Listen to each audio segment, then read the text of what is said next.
Bueno, hola a todos, soy Lisandro Churín, soy médico neumonólogo y en lo que corresponde a las clases de la UDH, en este caso vamos a hablar de lo que es cáncer de pulmón, ¿sí?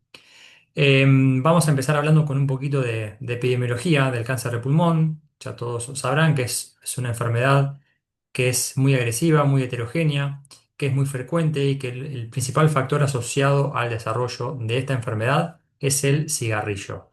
En lo que es datos estadounidenses, es la principal causa de muerte y genera tantas muertes como las que generan los cuatro cánceres que le siguen en frecuencia, ¿sí? Y que saber que a pesar de los grandes avances quirúrgicos que ha habido en los últimos años, radio, quimioterapia y todos los tratamientos que se han desarrollado, la supervivencia a los 5 años sigue siendo muy baja, solo un 23% del total llega a los 5 años, y es mayor aún esa mortalidad cuando la enfermedad es metastásica.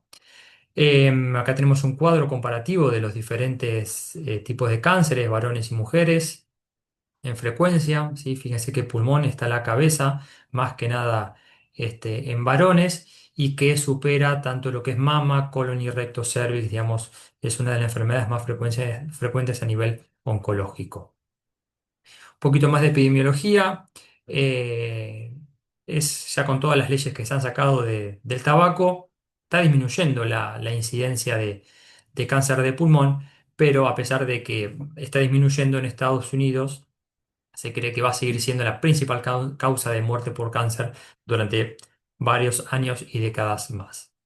Como dijimos que el principal factor de riesgo es el tabaco, hay otros también factores de riesgo, como por ejemplo la exposición ocupacional, factores ambientales y diversos factores genéticos.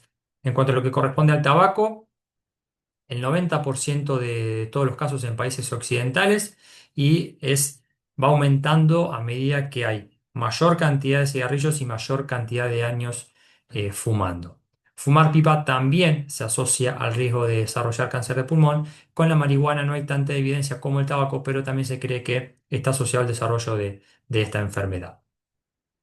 La exposición ocupacional, bueno, sabemos que el asbesto, que es uno de los más estudiados últimamente, que se habla mucho a veces en noticias en la televisión, los pacientes tienen 7 veces mayor probabilidad de presentar cáncer de pulmón.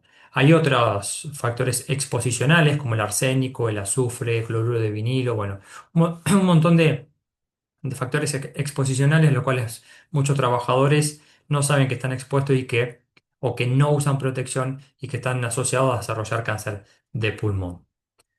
Factores ambientales, bueno, siguiendo con la línea del cigarrillo, el tabaquismo pasivo, no solamente el paciente que fuma, sino también se sabe que el humo de segunda mano, de tercera mano, también están asociados al desarrollo de enfermedades pulmonares. Los tabaquistas pasivos tienen un riesgo superior al 20% respecto a personas que no fuman. Y la contaminación atmosférica, por supuesto que también está asociada porque es el factor, lugares donde hay mucha polución. eh, También desarrolla enfermedades pulmonares. Y factores del huésped, bueno, como saben, no todos los pacientes que fuman desarrollan cáncer de pulmón y no todos los pacientes que tienen cáncer de pulmón fuman. Entonces hay algunos factores propios, como por ejemplo a veces la edad avanzada, tener un antecedente de haber tenido cáncer de pulmón o en la familia, y diversos factores genéticos que predisponen a tener el cáncer. Hay pacientes que por ahí te dicen que han fumado durante 40, 50 años un paquete por día y por ahí no tienen ningún tipo de enfermedad, y pacientes que han fumado mucho menos y tienen cáncer incluso avanzado. Los síntomas que generan cáncer de pulmón son muy variados y la mayoría de los pacientes ya presenta síntomas al momento del diagnóstico. Y este es un dato importante, digamos, el retraso en el diagnóstico. Fíjense que hay hasta 2 años de retraso desde que comienzan los síntomas hasta que se realiza el diagnóstico. Los síntomas pueden ser varios y pueden ser debidos al propio tumor, por el compromiso por extensión dentro de la cavidad torácica, por metástasis y sino por síndromes paraneoplásicos. Por el propio tumor va a depender un poco de dónde esté localizado, en la cavidad torácica o en el pulmón, si está localizado cerca de un bronquio principal, si está localizado más en la periferia. si tiene algún compromiso vascular, pero principalmente los síntomas o iniciales van a ser tos, hemóptisis, sibilancias por compresión bronquial, o por compromiso endoluminal, ¿sí? También puede generar todos estos síntomas, disnea, atelectasias y neumonía posobstructiva. Todos esos son síntomas como mecánicos por el propio tumor. Cuando hay ya extensión locorregional o invasión dentro de la cavidad torácica, puede haber dolor pleurítico si el tumor está más en la periferia y comprometiendo la parte pleural. Puede generar disfagia por cuando el tumor empieza a crecer y empieza a generar síntomas compresivos, ronquera por el nervio recurrente, difonía o elevación del M diafragma con disnea asociada o lo que puede llevar eso. Y cuando los síntomas son por metástasis, va a depender del lugar o el órgano afectado por la metástasis, si es el cerebro, si es el hígado, si es un hueso, puede ser dolor intenso, puede ser alteraciones neurológicas, neurocognitivas, o en el hígado puede ser por compresión, un paciente que viene con colestasis o con aumento de las bilirrubina o ictericia. Y los síndromes paraneoplásicos son múltiples, son muchos. A veces también va a depender del tipo de tumor, de la celularidad, pero principalmente tenemos los síndromes endocrinos, como por aumento de la producción de la hormona paratiroidea, el síndrome de secreción inadecuada de antidiurética, cuando afecta también la secreción de ACTH, puede venir con Cushing. Síndromes esqueléticos, bueno, depende el órgano afectado, puede también dar anemia, por lo general son pacientes que tienen anemia de trastornos crónicos, coagulopatías, y los síntomas inespecíficos, síntomas B, que son comunes a cualquier enfermedad crónica o cualquier enfermedad oncológica, descenso de peso, hiporexia, fiebre o astenia. Y puntualmente el tumor del vértice o tumor de Pancoas, ¿sí? Que es el Clauber-Horner, que es cuando el tumor está localizado en el vértice del pulmón y eso por compresión, por interrupción de la vía simpática, va a generar un cuadro bastante característico y bastante típico, que no es tan común de ver, pero que se caracteriza por miosis, tosis unilateral, anhidrosis y enoftalmo, ¿sí? Si bien es muy característico, la verdad que no es demasiado común de ver. La clasificación de los tumores se hace una clasificación inicial en dos, ¿sí? Si bien hay uno que tiene la mayoría, que es el carcinoma de células no pequeñas, que abarca el 85% de todos los cánceres de pulmón, hay un 15% que es el de carcinoma de células pequeñas y tiene una división especial puntualmente porque son los más agresivos, el 98% está relacionado al tabaco, por lo general al momento del diagnóstico ya están con metástasis, son por lo general masas muy grandes, centrales, y tienen un compromiso bronquial por compresión. La distribución, como dijimos, de ese 85% que son los carcinomas de células no pequeñas, tenemos adenocarcinoma, que es casi el 50%, el carcinoma escamoso y el células pequeñas ocupando el 15% del total de los cánceres de pulmón. Si uno ve la clasificación que realiza la OMS, la verdad que es una clasificación extensísima con un montón de subtipos de tumores, pero saber que principalmente son cuatro los más frecuentes y los más importantes. El adenocarcinoma, como habíamos nombrado anteriormente, el carcinoma escamoso, el carcinoma de células pequeñas y el carcinoma de células grandes. En lo que es el adenocarcinoma de pulmón, este es casi el 50% del total de los cánceres de pulmón. Se da en personas que no son fumadores. Entonces uno dice, bueno, pero esta persona nunca fumó, ¿cómo puede ser que tenga un cáncer de pulmón? Bueno, existe y es bastante frecuente, pero que también ocurre en pacientes fumadores. Característicamente es en regiones periféricas del pulmón, se aparecen como por lo general como nódulos pulmonares, periféricos como dijimos anteriormente, y que van creciendo lentamente. Por eso hay que tener mucho cuidado cuando uno detecta un nódulo pulmonar en un paciente que ha fumado. Hay que hacer un seguimiento estricto porque puede ser un cáncer adenocarcinoma. El carcinoma de célula escamoso, el escamoso o el epidermoide, es un poco menos frecuente que el anterior, es casi un 30%. y este sí está muy relacionado a los pacientes que fuman y al contrario del anterior, este tiene una localización mucho más central en bronquios principales que puede generar masas grandes, cavitadas. eh, Tiene metástasis más tardía, pero al generar una masa central, tiene la característica de generar síntomas más por compresión, ¿sí? Síntomas más bronquiales, por obstrucción bronquial, incluso hemoptisis. El carcinoma de células pequeñas o el microcítico, por suerte, no es tan frecuente, ¿sí? Un 15% del total de los cánceres de pulmón, pero es muy agresivo. Es prácticamente en pacientes que han fumado, que metastatizan muy rápido, ¿sí? Crece muy rápido, hace metástasis muy temprano y tienen un pronóstico, la verdad, que lamentablemente muy malo. Y el de carcinoma de células grandes, este es bastante menos frecuente, digamos, no tiene demasiadas características puntuales como los anteriores, pero está en cuarto lugar. La tomografía es de mucha utilidad, ¿sí? Nos ayuda a orientar qué tipo de celularidad puede tener ese tumor. Fíjense que la primera imagen, que es esta, estamos hablando acá de un carcinoma de células pequeñas, dijimos que son masas grandes que crecen rápido, centrales, que comprimen y infiltran el hilo y el mediastino.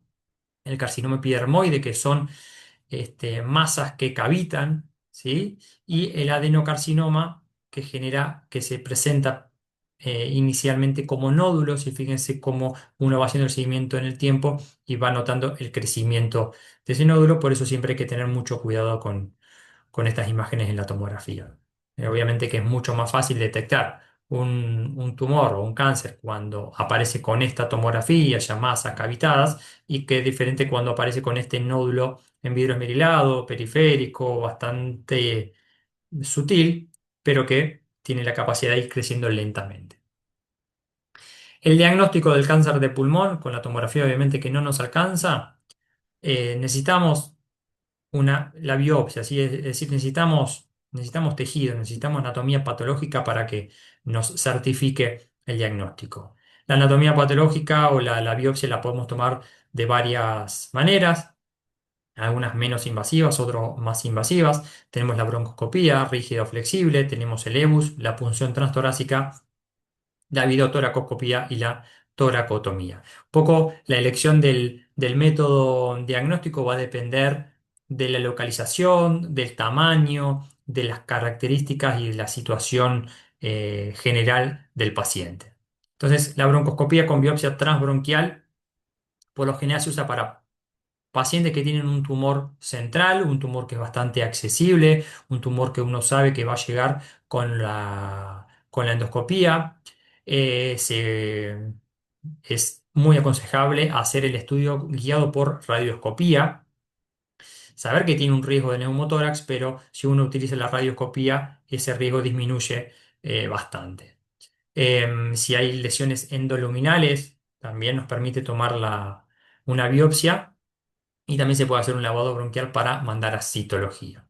Entonces, si uno tiene la imagen de una broncoscopía, fíjense que, digamos, saber que uno llega hasta, digamos, bronquios subsegmentarios, que no puede llegar hasta bronquios muy pequeños y que la biopsia, si se hace con radioscopía, ayuda muchísimo, obviamente, que en estas imágenes, donde hay expresión endoluminal, porque hay infiltración de la mucosa, la muestra es mucho más sencilla y también hay que tener en cuenta que esto puede generar muchos sangrados porque son tumores muy sangrantes y que si uno también se guía por radioscopía, hay que saber que lo que genera la radioscopía es como una imagen en 2D. Si uno puede ver por radioscopía que la pinza está dentro del tumor, pero por ahí está o atrás o adelante porque eso no es una imagen tridimensional. El EBUS, ¿sí? La ecoendoscopía bronquial, es muy útil y es un método que se viene desarrollando en los últimos años. No está en todos los centros, pero es de muchísima utilidad y principalmente para tomar muestras de ganglios mediastinales. Básicamente es una endoscopía con ecografía, donde uno apoya una aguja, ¿sí? Y puede tomar la muestra, fíjense cómo se ve bien diferenciado acá el ganglio, puede tomar una muestra ganglionar, ¿sí? La punción transtorácica guiada por tomografía, a diferencia de lo que es los tumores que son factibles para endoscopía, acá se prefiere para tumores que son este, más periféricos y de un tamaño mayor, ¿sí? Tener en cuenta, fíjense que entra la aguja a través del tórax y va a la lesión directamente. Obviamente que también tiene riesgo de neumotórax, que va a depender del tamaño y de la operabilidad del efector. Y hay que también tener en cuenta que uno se puede llegar a ver una masa muy grande y que es muy accesible, pero saber que los tumores por lo general generan mucha necrosis periférica y si uno toma una muestra por ahí muy de la periferia del tumor, puede tener tejido necrosado y no llegar al diagnóstico. Siempre tratar de ir a la muestra más representativa para llegar al diagnóstico.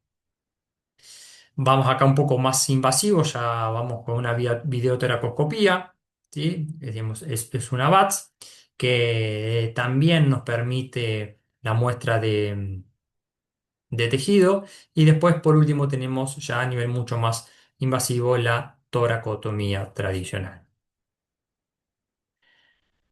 Luego de eso necesitamos hacer la estadificación. Para hacer una estadificación tenemos métodos invasivos y métodos no invasivos. De los no invasivos, bueno, todos los estudios de imágenes que podamos hacer para determinar si hay lesiones en algún otro lugar que no sea el pulmón. Tomografía abdomen, tórax y pelvis con contraste. Depende del caso, se va a pedir una resonancia de cerebro y un centellograma óseo corporal total. Acá nos vamos a ver si tenemos lesiones, obviamente con el centellograma en alguna parte del esqueleto y con las tomografías si hay lesiones en lugares de metástasis, digamos, habituales, como el hígado, las glándulas suprarrenales, algún otro lugar del tórax, riñones, ¿sí? Entonces, o si no, podemos ir directamente a un estudio del el PET, ¿sí? Que es un estudio como una tomografía, ya lo habrán visto, una tomografía con un contraste glucosado que nos dice, digamos, dónde puede llegar a captar para darnos una idea si hay metástasis en algún lado o si el tumor está solamente localizado a nivel pulmonar. Y de los que son invasivos, ¿sí? A veces necesitamos confirmar las lesiones que podemos en los estudios no invasivos, si son lesiones metastásicas o no, ahí necesitamos hacer biopsias, por ejemplo, si vemos una lesión en el hígado y nos genera dudas, tenemos que ir a biopsiarlo con una punción eh, percutánea. O también el EBUS, que es el estudio que vimos inicialmente, nos sirve para estadificación porque nos sirve para biopsiar estaciones ganglionares mediastinales y saber si hay afectación ganglionar. Vemos acá, digamos, distintos estudios de estadificación, ¿sí? Para saber si hay lesiones a nivel, por ejemplo, del hígado, muy sospechosa, lesiones a nivel del centellograma, donde nos puede captar metástasis en costillas, en fémur, en húmero, y tenemos el PET, que también nos aporta mucha información sobre estadificación de un cáncer. ¿Para qué hacemos la estadificación, no? Porque necesitamos saber, esto es la octava edición, el TNM viejo, ahora a principios de este año, del 2025, salió la nueva clasificación del TNM, ¿sí? Entonces acá, con todo lo anterior, con el diagnóstico, con los métodos de estadificación, ganglionares a distancia, vamos a poder estadificar el tumor básicamente para poder hacer un tratamiento adecuado. Así que todo lo que nosotros, la información que podamos recabar es importante para poder estadificar y en base a eso poder dirigir el tratamiento. ¿Por qué es importante el tratamiento? Bueno, ahí lo vamos a hablar, pero tratamiento va a depender principalmente del grado histológico, sí que eso nos lo va a decir la anatomía patológica, del estadio al momento del diagnóstico, es decir, si está solamente localizado en un lóbulo, si está localizado en un hemitórax, si tiene la afectación contralateral, si tiene ganglios, si tiene afectación a distancia. Hay que saber muy bien los biomarcadores, es decir, la inmunohistoquímica de ese tumor y si tiene o no mutaciones. A tener en cuenta también por el tema del tratamiento, el estado funcional del paciente, que eso también nos va a guiar el tratamiento. Entonces, si hablamos del carcinoma de células no pequeñas, digamos, el no microcítico del 85% de los cánceres de pulmón, la estratificación es muy importante porque los estadios uno y 2 y en algunos casos los estadios 3A, que no tengan contraindicaciones médicas, siempre es la elección una resección quirúrgica, ¿sí? Y se recomienda la resección lobar sobre sublobar. Tratamiento es curativo en este caso, ¿sabe? Se sabe, estadios uno y 2 y en algunos 3A, el tratamiento es curativo con resección. Después tenemos algunos, el salvo en estadios 1A y los 1B, que son menores a 4 centímetros. En el resto de todos los estadios de los resecables, ¿no? Se realiza una quimio adyuvante o neoadyuvante. Así que no solamente nos quedamos con la resección, sino que en algunos casos también se realiza quimioterapia. Las terapias dirigidas, ¿sí? Para pacientes que tienen mutaciones, GFR, LK, ROS, KRAS, son muy utilizadas. Entonces, saber si el paciente tiene mutaciones presentes y la inmunoterapia para pacientes que tienen biomarcadores positivos, principalmente PDL o PDL1. Los pacientes que no son candidatos a resecciones quirúrgicas, curativas, es decir, los pacientes que están localmente avanzados son pacientes que tienen un estadio 3B o 3C, todo esto basado en el TNM. Son pacientes que son irresecables y en estos pacientes se realiza quimio y radio concurrente. El esquema por lo general siempre tiene un platino, si platino, carboplatino más etopósido, junto con radioterapia. Se realiza por lo general una consolidación con inmunoterapia por un año y si tiene pacientes mutaciones GFR o LK, se evalúa la posibilidad de realizar terapias dirigidas. Los pacientes que tienen enfermedad metastásica, si ya tienen un estadio 4, acá estos son pacientes que por lo general tienen un performance status un poco más deteriorado, entonces hay que tener en cuenta eso para saber si el paciente va a tolerar un tratamiento, saber las comorbilidades que tiene por las toxicidades que puede generar el tratamiento. También hay que saber bueno, la histología y acá es básico saber si tiene o no mutaciones y si tiene o no biomarcadores positivos. Los que tienen EGFR y ALK negativos, es decir, que no tienen mutaciones, se hace quimioterapia con dos drogas basadas en platino. Ahora, si el paciente tiene un EGFR mutado, la terapia es dirigida con osimertinib, erlotinib, bueno, cualquiera de los tratamientos que se usan para terapia dirigida. Hay que evaluar si el paciente tiene una translocación ALK para evaluar el tratamiento con crizotinib, con inhibidor de la tirosinquinasa, y si el paciente tiene un biomarcador, un anti-PDL1 positivo, el tratamiento se hace con pembrolizumab, que es inmunoterapia. Cuando el paciente presenta un carcinoma de células pequeñas, como habíamos dicho antes, son cánceres que son muy agresivos, que responden bien inicialmente a la quimioterapia, pero que tienen una recaída rápida y frecuente. Estos se distinguen en enfermedad limitada, cuando está confinada solamente a un hemotórax, y que puede llegar a tener ganglios mediastinales homolaterales. Y el tratamiento acá es con quimio y radio concurrente, también un platino y etopósido. Acá se utiliza rápidamente la radioterapia concurrente con la quimio y se evalúa la realización de profilaxis con radioterapia craneal. Es muy raro que esté una cirugía indicada en un paciente con un carcinoma de células pequeñas, tiene que ser un estadio muy temprano, 1A o 1B, y siempre va seguido de quimio adyuvante. Y cuando la enfermedad es extensa, un carcinoma de células pequeñas con enfermedad extensa, que ya tiene metástasis a distancia o afectación contralateral, también el tratamiento de primera línea siempre es quimio más inmunoterapia y luego se hace un mantenimiento con inmunoterapia hasta que haga, digamos, o progrese o que haga toxicidad. La profilaxis craneal con radioterapia, en este caso, es más discutida y se individualiza mucho, ¿sí? Así que bueno, esto fue un paneo general de todo lo que es el cáncer de pulmón, desde lo que es la epidemiología, el diagnóstico, los tipos de histología, los síntomas, las formas de hacer un diagnóstico y una visión general un poco del tratamiento. Bueno, muchas gracias a todos, les agradezco su atención y cualquier cosa estoy a disposición.